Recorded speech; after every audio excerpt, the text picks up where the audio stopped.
Hi, I'm Beck Martin from Evolve Education, and here are our 6 steps to screen time success. I'd also recommend setting up a family media agreement using the Beacon app or one of the family media agreements on our Parent Support Hub on our website. It's a great place to start if you're looking to set some limits and regain a bit more balance in the home.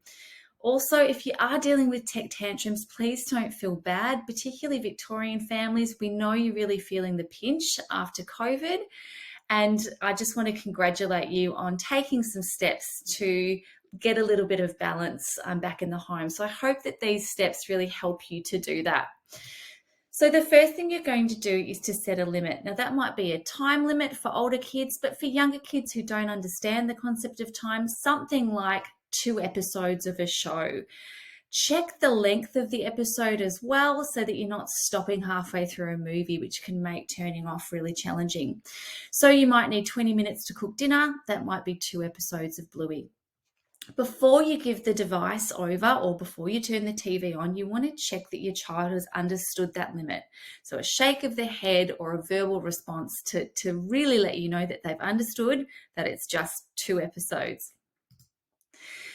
The second thing you're going to do is to set a timer. Timers are great for kids because it's hard for them to argue with the timer rather than you, but timers are also great for adults. Oftentimes when we need screen time, it's to give us a break because we've got to go off and do a task like, clean the house or cook dinner. So the timer performs an important function for us as well. The key here is to set the timer 5 minutes before you want to finish up. That'll give you a chance to wash your hands, to stop what you're doing, and to go down and to support your child through the final few moments of that program or game that they're engaged in. That also then leads you into the opportunity to give lots and lots of verbal warnings. And for kids that are particularly having a hard time switching off, it might be several. You might be doing a warning, every 2 minutes, counting down to when it's time to finally switch off. The other thing that is really important is when kids are absorbed in screen time or media, they might not have ever heard any of your verbal warnings. So sometimes you might need to actually pause the program to get them to check, to get them to verbalize to you and for you to check that they have heard that warning and it is understood. Step 4 is finish up. Validate their enjoyment. And that looks like saying something like, hey, I know you love Bluey. That was a great episode, wasn't it? Can you tell me something that you loved from the show? Or you had a great time in Minecraft. I know you love that game. Maybe you can quickly show me what you've built. When you're trying to set these limits up, little helpers go a long way. So turning autoplay off just while you're getting the hang of things is a great strategy so things don't automatically go on to the next episode and then it's hard to stop. Also provide kids the opportunity to save their game. Self-regulation is a tricky one and something that can be built from a young age. You can build self-regulation by encouraging the child to switch off themselves. So if they're watching TV, that might mean giving them the remote control and showing you how they can turn it off. It might be turning the iPad off or exiting a game and putting the iPad away. The important thing here is that we praise that self-regulation and we resist the urge to take the device off them or turn it off ourselves, because that's a real pressure point for kids and where you'll see a lot of tantrums.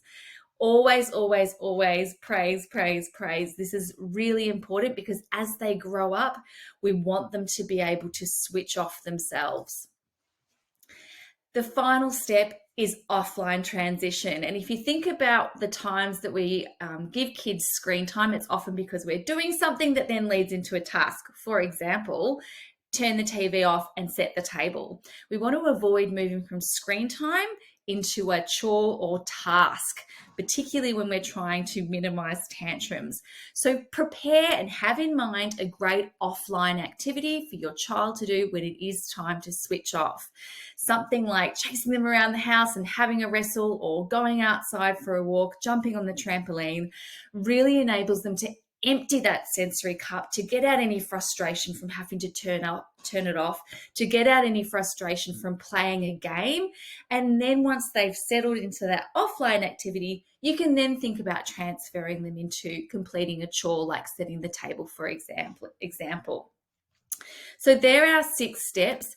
You can see there's quite a bit of detail, but they do lead from one thing into another. And as your child gets better at self-regulating and moving from one activity to the next, you can drop off some of these steps. But it's a great place to start. Stick with it, and remember, praise the positives. If you have any questions or would like to provide us with feedback, please contact us through our website or through our Instagram page. Thanks for watching.